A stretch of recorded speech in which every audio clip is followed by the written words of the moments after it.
بسم اللہ الرحمن الرحیم الحمد للہ رب العالمین والصلاة والسلام علی سید المرسلین اما بعد السلام علیکم ورحمۃ اللہ وبرکاتہ۔ کیسے ہیں تمام پیاری شہزادیاں؟ امید کرتی ہوں خیر و عافیت سے ہوں گی اور ایمان کی بہترین حالتوں میں ہوں گی۔ اللہ عز و جل سے دعا ہے کہ وہ آپ سب پر اپنا خصوصی فضل و کرم اور نظر رحمت فرمائے، آمین۔ آج ہمارے بہت ہی خوبصورت اور بہت پیارے سلسلے کا، بہت خوبصورت سفر کا آغاز ہو رہا ہے، جس کا نام ہے شرم و حیا سیریز۔ بہت ہی خوبصورت اور بہت ہی پیارا سفر ہے یہ۔ اس سفر کو شروع کرنے سے پہلے سب پیاری پیاری اور اچھی اچھی نیتیں کر لیں کہ آپ اس سفر میں آخر تک ہمارے ساتھ رہیں گی۔ اس میں ہم شرم و حیا کے بارے میں پڑھیں گے۔ سب سے پہلے تو شرم و حیا کیا ہے اور اس کے معنی اور اس کی قسمیں کیا ہیں۔ شرم و حیا قرآن مجید اور احادیث کی روشنی میں کیا ہے۔ حضور نبی کریم صلی اللہ علیہ وآلہ وسلم اور صحابہ کرام رضوان اللہ علیہم اجمعین اور شرم و حیا یہ پڑھیں گے۔ اور شرم و حیا کا جو ہمارا معاشرہ ہے اس میں یہ شرم و حیا کتنی ہے اور شرم و حیا کی ضد کیا ہے۔ بے حیائی کیا ہے؟ بے حیائی کو پھیلانا یہ گناہ جاریہ ہے۔ ہم بے حیائی سے کیسے بچ سکتے ہیں؟ بے حیائی سے خود کو اور دوسروں کو کیسے بچا سکتے ہیں؟ اور اس بے حیائی کو ہم اپنے معاشرے سے کیسے ختم کر سکتے ہیں؟ تو یہ ہمارا مکمل ٹاپک ہے جو کہ ہم اس کورس میں پڑھیں گے۔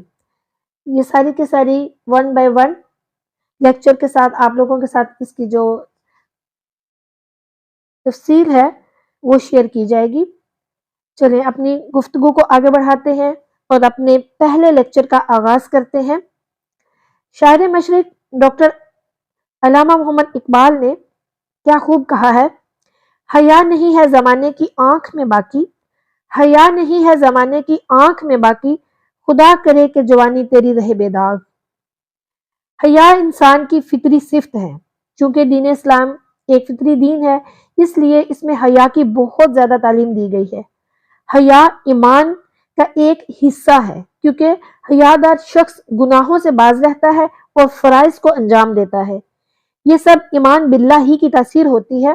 جب دل اس ایمان سے بھرا ہوا ہو تو وہ آدمی کو گناہوں سے روکتا ہے اور فرائض کی انجام دہی پر ابھارتا ہے۔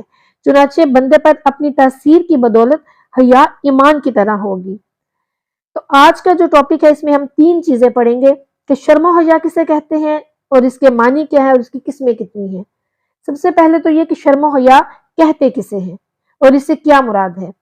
یاد رکھیے کہ شرم و حیا اس وصف کو کہتے ہیں جو بندے کو ہر اس چیز سے روک دے جو اللہ تعالیٰ اور اس کی مخلوق کے نزدیک ناپسندیدہ ہو، یعنی وہ صفت جو انسان کو اس کام یا چیز سے بچائے جسے اللہ تعالیٰ اور اس کی مخلوق ناپسند کرتی ہو، اسے شرم و حیا کہتے ہیں۔ اللہ تعالیٰ نے انسان کو اشرف المخلوقات بنا کر فطری خوبیوں سے مالا مال کیا ہے۔ ان خوبیوں میں ایک خوبی شرم و حیا ہے۔ شرعی نقطہ نظر سے شرم و حیا اس صفت کا نام ہے جس کی وجہ سے انسان قبیح اور ناپسندیدہ کاموں سے پرہیز کرتا ہے۔ دین اسلام نے حیا کی اہمیت کو خوب اجاگر کیا ہے تاکہ مومن باحیا بن کر معاشرے میں امن اور سکون پھیلانے کا ذریعہ بن سکے۔ حیا کے کیا معنی ہیں؟ لغوی معنی وقار، سنجیدگی اور متانت کے ہیں۔ یہ بے شرمی، فحاشی اور بے حیائی کی ضد ہے۔ اسلام کی اصطلاح میں حیا سے مراد وہ شرم ہے جو کسی امر منکر کی جانب مائل ہونے والا انسان خود اپنی فطرت کے سامنے اور اپنے رب عز و جل کے سامنے محسوس کرتا ہے۔ حیا کا تصور عموماً اسلامی اخلاقیات میں بہت اہمیت رکھتا ہے اور اخلاقی حیثیت کو بڑھانے والا مظاہرہ ہوتا ہے۔ اسلام ایک مکمل ضابطہ حیات ہے جو زندگی کے تمام شعبوں میں مسلمانوں کی کامل رہنمائی کرتا ہے۔ مذہب اسلام جہاں پر ایمانیات، عبادات اور دیگر معاملات میں اپنے ماننے والوں کی احسن انداز میں رہنمائی کرتا ہے، وہیں پر شرم و حیا کے اہم پہلوؤں کو بھی اس کی تعلیمات میں اجاگر کیا گیا ہے۔ شرم اور حیا دونوں ہی اخلاقی اصولوں اور معاشرتی تعلقات کی بنیاد ہیں اور ان کا استعمال مختلف مواقع پر مختلف معنی میں ہوتا ہے۔ امید ہے کہ آپ کو شرم و حیا کی تعریف کا پتہ چل گیا ہوگا کہ وہ کیا ہے۔ آگے ہے کہ حیا کی کتنی قسمیں ہیں۔ حیا کی 2 قسمیں ہیں۔ نمبر 1 حیا فطری اور نمبر 2 حیا کسبی۔ حیا فطری کیا ہے؟ حیا فطری ہر انسان میں ہوتی ہے۔ وہ پیدائشی جھوٹا، خائن یا بے شرم نہیں ہوتا، بس ایک مرتبہ کسی بھی غلط کام کو کرنے کے بعد احساس ندامت نہ ہونا اس کو بے حیا اور بے شرمی کے زینے پر چڑھا دیتا ہے۔ یعنی کہ جیسے ہی اس نے ایک غلط کام کیا اور اب اس کو اس کی شرمندگی بھی نہیں ہوئی کہ میں نے غلطی کی ہے، تو پھر اس کے بعد وہ بے حیا بن جاتا ہے۔ یہ فطری حیا کا جذبہ محبت کے اظہار کی طرح کسی میں زیادہ اور کسی میں کم ہوتا ہے۔ نمبر 2 پہ ہے حیا کسبی۔ حیا کسبی سے مراد یہ ہے کہ کوشش کر کے اپنے آپ کو زبان، ناک، پیٹ، اپنی شرمگاہ وغیرہ کی حفاظت کے لیے آمادہ کرنا۔ انسان سے وقار اور نیکی کی حفاظت کا جذبہ ختم ہو جائے تو وہ جانور بن جاتا ہے۔ حیا کی عادت اپنانے کی ترغیب اس لیے ہے کیونکہ یہ ایمان کی ایک شاخ ہے۔ حیا ایسی عادت ہے جو اچھائی کرنے اور برائی کو ترک کرنے پر آمادہ کرتی ہے۔ جو چیز کسی خیر سے روکے وہ حیا نہیں، بلکہ شرم، عاجزی، ذلت، رسوائی اور بزدلی ہے۔ حیا کبھی اللہ سے کی جاتی ہے۔ یہ مامورات کی بجا آوری اور منہیات یعنی کہ ممنوعات کو ترک کر کے حاصل ہوتی ہے۔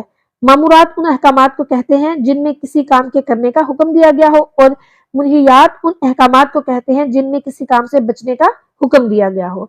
جبکہ کبھی مخلوق سے بھی کی جاتی ہے، اور یہ ان کا احترام کر کے اور انہیں ان کا مقام اور رتبہ دے کر حاصل ہوتی ہے۔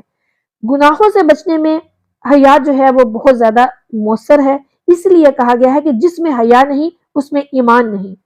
شرم و حیا ایسا وصف ہے جو صرف انسان میں پایا جاتا ہے، اور یہ جانور اور انسان کے درمیان وجہ امتیاز ہے، یعنی کہ جانور اور انسان کے درمیان دونوں کو جو آپس میں امتیاز کرتی ہے وہ چیز شرم و حیا ہے، اور ان دونوں میں فرق کی بنیادی علامت ہے۔ اگر لب و لہجے، حرکات و سکنات اور عادات و اطوار سے شرم و حیا رخصت ہو جائے تو باقی تمام اچھائیوں پر خود بخود پانی پھر جاتا ہے، اور دیگر تمام نیک اوصاف کی موجودگی کے باوجود اپنی وقت وہ سارے کے سارے اوصاف جو ہیں وہ کھو دیتے ہیں۔ جب تک انسان شرم و حیا کے دائرے میں رہتا ہے، شرم و حیا کے حصار میں رہتا ہے، ذلت اور رسوائی سے بچا رہتا ہے، اور جب اس قلعے کو ڈھا دیتا ہے تو پھر گھٹیا اور بدترین کام بھی بڑی ڈھٹائی کے ساتھ کرتا چلا جاتا ہے۔ لہٰذا مرد ہو یا عورت، اسلام دونوں کو شرم و حیا اپنانے کی تلقین کرتا ہے اور حیا کو تمام اخلاقیات کا سرچشمہ قرار دیتا ہے۔